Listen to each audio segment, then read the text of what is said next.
ابو جہل نے اعلان کیا کہ جو نبی پاک علیہ السلام کا توبہ کریں تو پھر بدل جائیں، پھر تبدیلی آئے، اور یہ کوئی مشکل کام نہیں، جو بدلنے والے تھے وہ بدل گئے، بڑا کچھ کرتے تھے پر پھر وہ لوگ بدل گئے۔ حضرت فضالہ رضی اللہ تعالیٰ عنہ کہتے ہیں کہ میں بڑا دل دادا تھا عورتوں کا،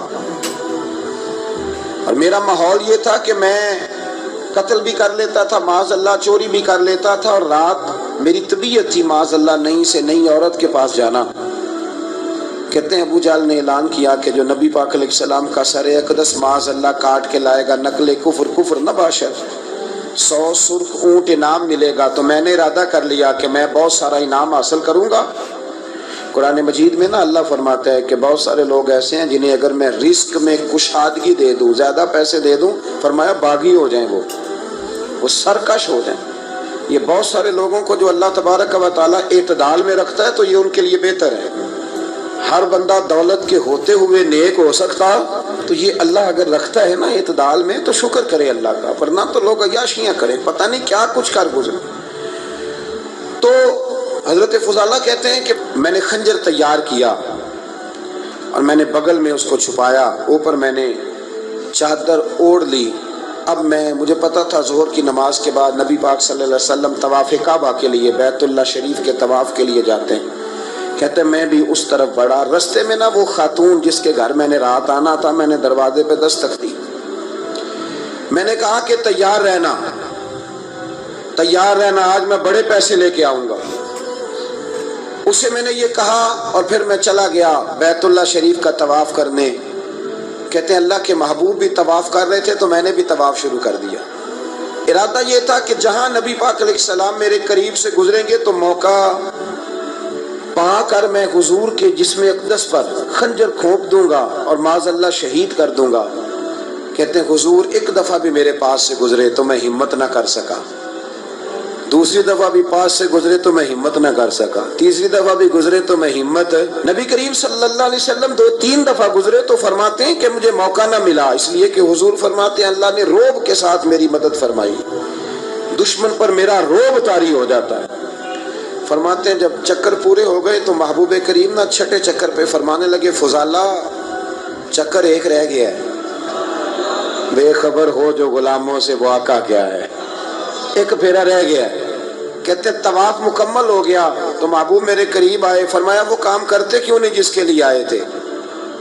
میں نے عرض کی یا رسول اللہ کون سا کام، کیسا کام؟ اندر تو چور تھا نا، بانج فقیروں کسے نہیں ماریا، اے ہوئی چور اندر دا، اندر چور تھا نا۔ کہتے ہیں حضور نے مجھے کندھے سے پکڑ کے ہلایا، فرمایا کرتے کیوں نہیں؟ جب حضور نے ہلایا تو وہ خنجر بھی پیروں میں گرا اور میں بھی رسول اللہ کے پیروں میں گر گیا۔ میں نے کہا حضور مجھے کلمہ پڑھا دیں۔ کہتے ہیں حضور نے پہلے میرے دل پہ دست مبارک پھیرا، پھر میرے نبی نے مجھے کلمہ پڑھا دیا۔ اب نا مرید ہونے والا کہتا ہے کہ جی آہستہ آہستہ میں ٹھیک ہو جاؤں گا۔ اب وہ آہستہ آہستہ کا کیا ترجمہ ہے یہ بالکل سمجھ نہیں آتی۔ بھائی کسی بندے سے 5 لاکھ روپیہ لینا ہے تو اس سے وہ کہتا ہے جی میں آہستہ آہستہ دوں گا، 500 روپیہ دے دیا کروں گا روز کا، تو کہتے ہیں میری رقم خراب ہوتی، پورے دو۔ اور نیکی کی بات جب آتی ہے تو کہتے ہیں حضرت صاحب دین اتنا سخت نہیں ہے، میں آہستہ آہستہ ٹھیک ہو جاؤں گا۔ اب میں مغربی شاپ پڑھنی شروع کر دی ہے میں نے، اب میں تسبیح لے لی ہے، کل میں نے بھی آہستہ آہستہ میں ٹھیک ہو جاؤں گا۔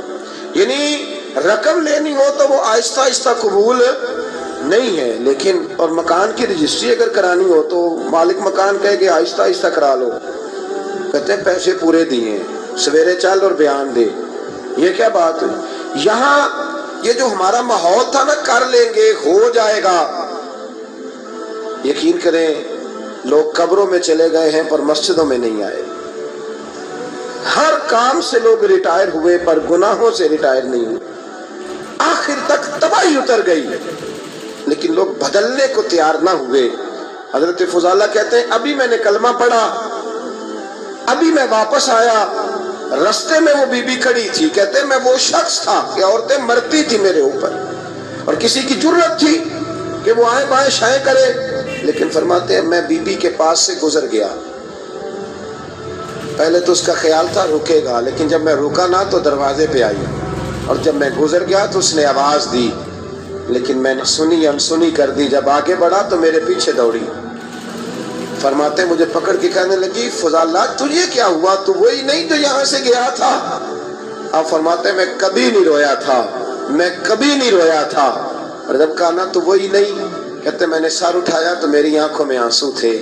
میں نے کہا میں جو گیا تھا وہ نہیں ہوں، اب تو میں محمد عربی کا غلام بن گیا، اب میں وہ نہیں ہوں، اب نہیں ہو سکتا کہ کوئی میری نظر میلی ہو جائے، یہ کیسے ممکن؟ اب نا اسلام کی تعریف ہم نے یہ کی ہے کہ خبردار کوئی ہمارے قریب نہ آئے، ہم کسی کو بات نہیں کرنے دیتے کہ ہم مسلمان ہیں، ہم بات نہیں کرنے دیتے۔ پتہ کیا بات ہے، ایک میری یہ تقریر ہوتی ہے ممبر پہ، اور ایک میرا عمل ہوتا ہے جب میں سفر کرتا ہوں، جب میں گاڑی میں بیٹھتا ہوں، جب میں دوستوں سے ملتا ہوں۔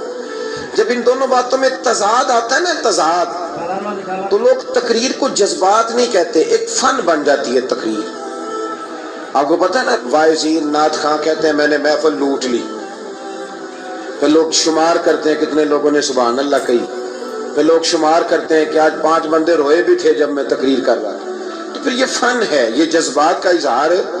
سمجھ لیں بات کو کہ عمل جب آپ نہیں نہ کرتے عمل، تو آپ خود بڑے بے چین رہتے ہیں کہ یار یہ میں کیا کر رہا ہوں، یہ کون سا گورکھ دھندا ہے کہ میرا عمل صفر ہوتا جا رہا ہے۔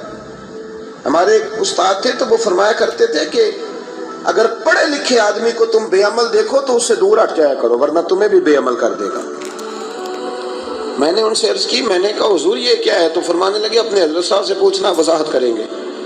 میں نے حضرت صاحب سے کہا جی عجیب بات کر دی ہے، علم والے بندے کے پاس بیٹھ کے تو علم آتا ہے۔ تو وہ فرما رہے تھے کہ علم والے بندے کے پاس اگر وہ بے عمل ہو تو بالکل نہ بیٹھنا۔ تو حضرت صاحب فرمانے لگے انہوں نے صحیح کہا ہے۔ اب بات بہت بڑی ہے، پتہ نہیں آپ کی سمجھ میں آتی ہے نہیں آتی، بہرحال کر دیتا ہوں۔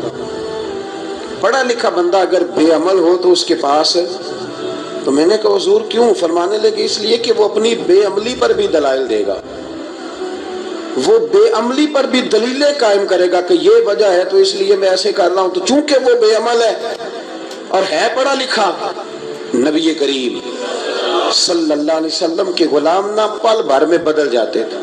اور اللہ تعالیٰ بھی نا بڑے موقع دیتا ہے ہمیں، بڑے موقع۔ حضور نے فرمایا جس نے ایمان اور احتساب کی نیت سے روزے رکھے وہ نئی زندگی کا آغاز کرے، اس لیے کہ اللہ نے اس کے پچھلے سارے گناہ معاف فرما دیے۔ میرے نبی کریم علیہ الصلوۃ والسلام نے فرمایا جو شخص بیمار ہو گیا، مریض ہو گیا، اور نسائی شریف میں فرمایا کہ 3 دن تک بستر پہ رہا اور اس نے شکوہ نہ کیا اللہ کا، اور جب وہ شفا یاب ہو کے بستر سے اٹھا ہے نا تو اب اللہ نے اس کے پچھلے سارے گناہ معاف فرما دیے۔ اور فرمایا جو حج کرنے گیا، حج کر کے واپس آیا، اللہ کے حبیب فرماتے ہیں یوں سمجھے کہ میں آج ہی ماں کے پیٹ سے پیدا ہوا۔ بڑے موقع اللہ نے دیے، بڑے موقع، بڑے سارے موقع عطا فرمائے کہ میں تیرے پچھلے گناہ معاف کر دوں گا، تو بھی تو نئی زندگی کا آغاز کرنا، تو بھی تو شروع کرنا نئے سرے سے، تو بھی تو بدل کے آنا، تو بھی تو اپنے اندر تبدیلی پیدا کرنا۔